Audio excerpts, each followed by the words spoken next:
नमस्कार। सुनो कहानी श्रृंखला के अंतर्गत प्रस्तुत है कहानी अछूते फूल, जिसके लेखक हैं सच्चिदानंद हीरानंद वात्स्ययन अज्ञेय जी। मीरा वायु सेवन के लिए चली जा रही थी, लेकिन उसका सिर झुका हुआ था, आंखें अध खुली थीं और उसका ध्यान अपने आसपास की चीजों की ओर, पथ के दोनों ओर बिखरी हुई और आत्मनिवेदन करती हुई सी संस्कृत प्रकृति की ओर बिल्कुल नहीं था। मीरा की आयु 26 वर्ष की हो गई थी। इन 26 वर्षों में वयस्क हो जाने के बाद मीरा ने अपने कॉलेज के 4 वर्ष पूरे करके बीए की डिग्री प्राप्त कर ली थी और उसके बाद क्रमशः राजनीति में हिस्सा लिया था। जेल भी हो आई थी। सोसाइटी में, सभ्य समाज में भी मेल जोल बढ़ाया था और अपना स्थान बनाया था। बीमा की एजेंसी भी की थी। कहा जा सकता था कि उसने अपने समाज में सफलता प्राप्त की थी। पुरुषों पर प्रभाव डालने की उसमें कुछ विशेष शक्ति थी। उस शक्ति को प्रतिभा कहें तो अनुचित न होगा। मीरा के हमजोली सभ्यों की भाषा में कहा करते थे, she has a way with man. अब भी घूमते समय अपना ध्यान आसपास के सौंदर्य से खींचकर अपने ही भीतर समेटे मीरा इसी बात को सोच रही थी। जहां तक उसकी याद जाती थी, अपने पिछले 10-1 वर्षों में जब से उसने होश संभाल कर आत्मनिर्णय का अधिकार पाया और विद्यार्थी समाज के स्वच्छंद वातावरण में पैर रखा, तब से उसे एक भी पुरुष ऐसा नहीं मिला था जो उसके संपर्क में आया हो और अप्रभावित रहा हो। पुरुष आते थे, कोई झुककर, कोई अकड़कर, कोई लोलुप भाव से, कोई कठोर उपेक्षा से, लेकिन फिर मानो उन पर कोई सम्मोहिनी सी छा जाती थी, मानो उनके पंख भी जाते थे और फड़फड़ाना बंद हो जाता था। या यूं कहें कि किसी फैंसी नस्ल के पालतू कुत्ते की तरह वे मीरा के पीछे पीछे दुम हिलाते हुए चल पड़ते थे। मीरा उनसे खेलती थी, उन्हें नचाती थी, उनसे काम लेती थी।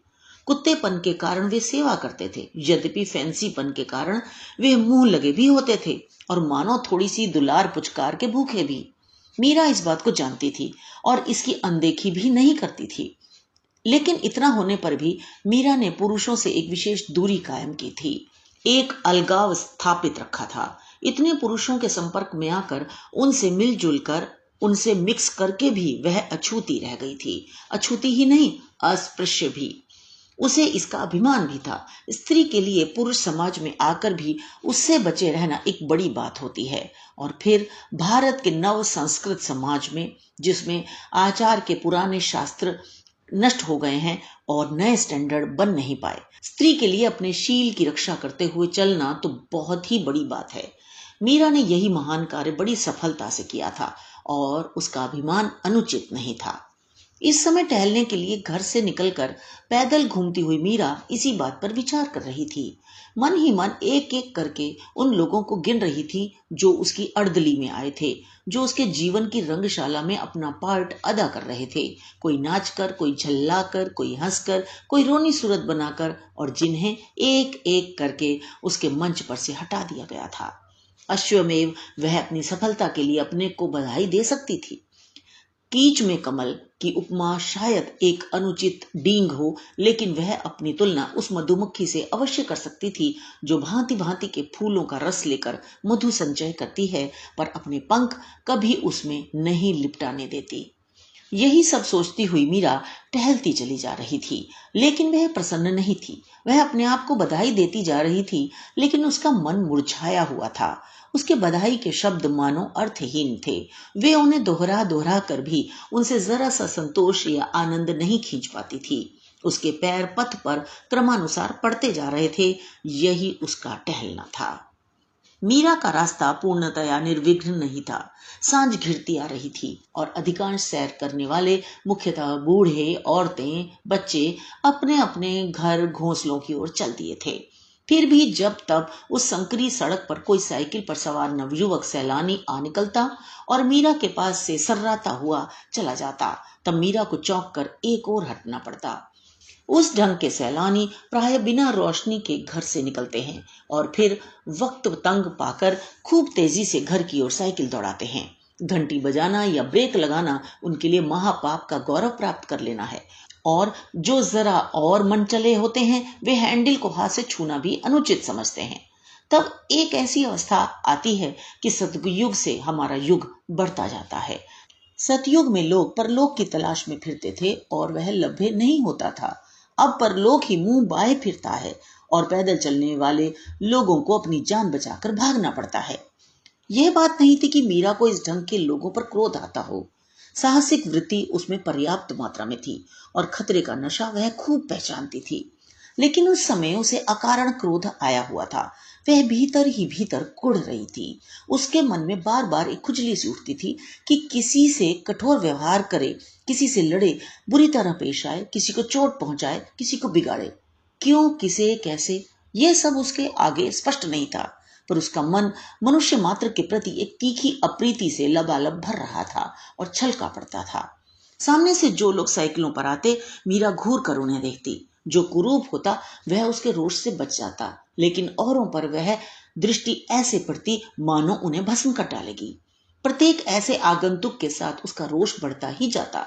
अंत में एक ऐसी अवस्था आई कि उसका इस सुलगते हुए अप्रीति भाव को दबाना असंभव हो गया और वह मानो कार्य में परिणत होकर फूट निकलना चाहने लगा।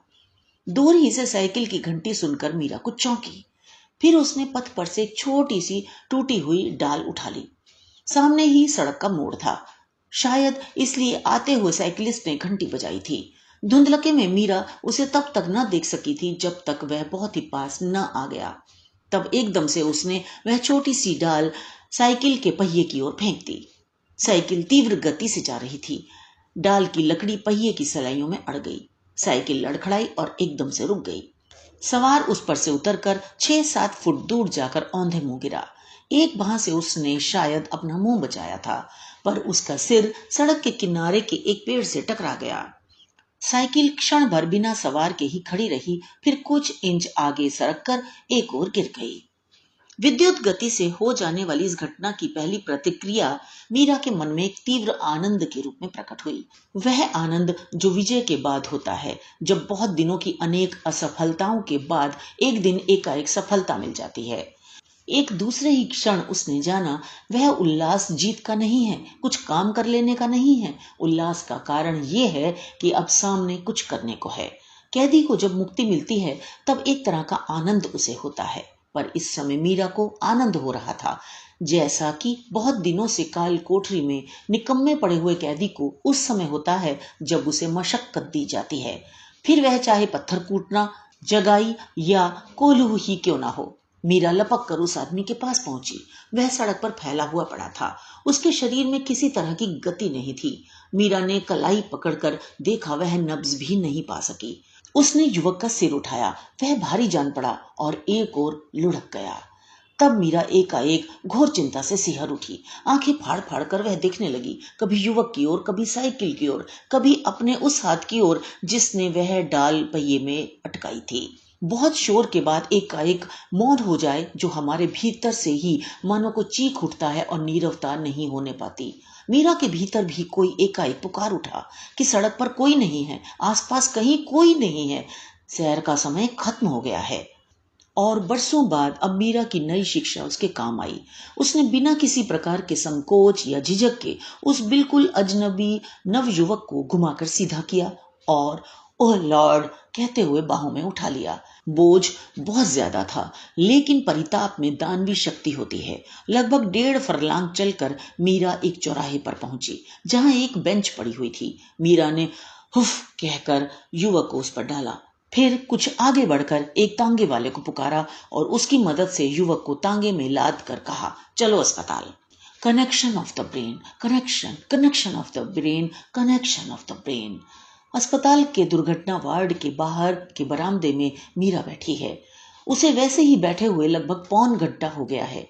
बेंच पर वह बिल्कुल सीधी बैठी है। मुख पर जरा भी मलिनता नहीं है, किसी तरह की गति नहीं है। वह आंख भी नहीं झपकाती है, लेकिन इतने काल का वह निश्चल तनाव ही प्रकट करता है कि उसके भीतर कैसी अशांति भर रही है। मीरा मानो अपने नाड़ी स्पंदन के साथ ताल देती हुई गिनती जा रही है कि उस घटना को कितनी देर हो गई है, प्रति सेकंड कितनी और देर होती जा रही है। आखिर डॉक्टर ने आकर आश्वासन देते हुए कहा, अब कोई चिंता की बात नहीं है। क्या? डॉक्टर ने अपने स्वर में कुछ घनिष्ठता, कुछ वात्सल्य लाकर पूछा। आपके कोई संबंधी हैं क्या? मीरा ने जल्दी से कहा, नहीं, सड़क पर एक दुर्घटना हो गई वहीं। डॉक्टर ने कुछ बदले हुए दैनिक व्यवहार के यद्यपि अब भी दया भरे स्वर में कहा, कोई फिक्र नहीं, बच जाएगा। मीरा बेंच पर से उठकर एकदम चल दी। डॉक्टर की विनयपूर्ण प्रशंसा को स्वीकार करने या सुनने के लिए भी वह नहीं रुकी। आपकी सहृदयता। घर। मीरा लौट कर सीधी ऊपर के कमरे में चली गई और धड़ाक से द्वार बंद करके खिड़की के पास बैठ गई। खिड़की खुली थी। अभी दूर तक लगा हुआ रेशमी छींट का पर्दा हल्की हवा के झोंके से मदमाता सा घूम रहा था, कभी भीतर की ओर कभी बाहर की ओर। दूर घने नीले स्वच्छ आकाश में तारे टिमटिमा रहे थे। मीरा को याद आया जब उसने घोर आकांक्षा से भरकर उस बेहोश युवक की बंद पलकों को खोलकर भीतर झांका था, तब उसमें स्वाभाविक आलोक बुझा हुआ सा था। आत्मा के वे द्वार बंद नहीं हुए थे, पर उनके आगे एक जीना पर्दा सा छाया हुआ था। उस फीके पड़े हुए चेहरे में वे जबरदस्ती खोली हुई आंखें ऐसी लगती थी मानो। लेकिन वह नहीं चाहती उस युवक की बात सोचना। उसे क्या अब उस युवक से? वह उसे अस्पताल पहुंचा आई है, ठीक है, मर नहीं जाएगा। लेकिन उसका चेहरा मीरा की आंखों के आगे फिरने लगा। नहीं, मीरा ने अपने होंठ जरा से काट लिए। वह नहीं देखेगी वह चेहरा, वह पीड़ा से सिकुड़ा हुआ शरीर, वह नहीं देखेगी। लेकिन क्या नहीं देखेगी? यह दोहराते हुए तो वह बार बार उसे देखती ही जा रही है। उसने फिर होंठ काट लिया, मुट्ठियां घूंट ली। एक मुट्ठी में अभी तक वह फूल दबा हुआ था जो उसने टहलते समय राह के किनारे लगी क्यारी में से तोड़ लिया था। अब वह उसे मुट्ठी में ही लिए हुए थी। मीरा का शरीर ढीला पड़ गया। उसका देर का संचित तनाव मिटने लगा। वह स्थिर अनदेखी दृष्टि से उस फूल की ओर देखने लगी। मुरझाया हुआ, कुचला हुआ, गर्मी और पसीने और दबाव से अपनी सफेदी खोकर काला पड़ा हुआ फूल। उसे अपनी डींग याद आई। पंख में पंकज तो नहीं, पर हाँ, वह मधुमक्खी अवश्य, जो अपने संचित किए हुए मधु में अपने पंख नहीं लिपटाती, फंसती नहीं, मुक्त ही रहती है, अछूती, अस्पृश्य। अब उसने फिर अपने होंठ काट लिए। अब की बार कुछ भुलाने के लिए नहीं, इस बार केवल उस एक शब्द के उच्चारण को रोक देने के लिए जो उसकी सारी विदेशी शिक्षा और सभ्यता और संस्कृति का निचोड़ बनके उसके होठों तक आया था। डैम। तब एकाएक उसकी आंखों से आंसू गिरने लगे, शब्दहीन लेकिन बड़े बड़े गोल गोल आंसू। तो ये तो थी कहानी। मुझे आशा है आपको पसंद आई होगी। हमारे साथ जुड़े रहिए, उसके लिए सब्सक्राइब कीजिए और बेल आइकन को क्लिक कीजिए। तो मिलते हैं अगली कहानी में। धन्यवाद।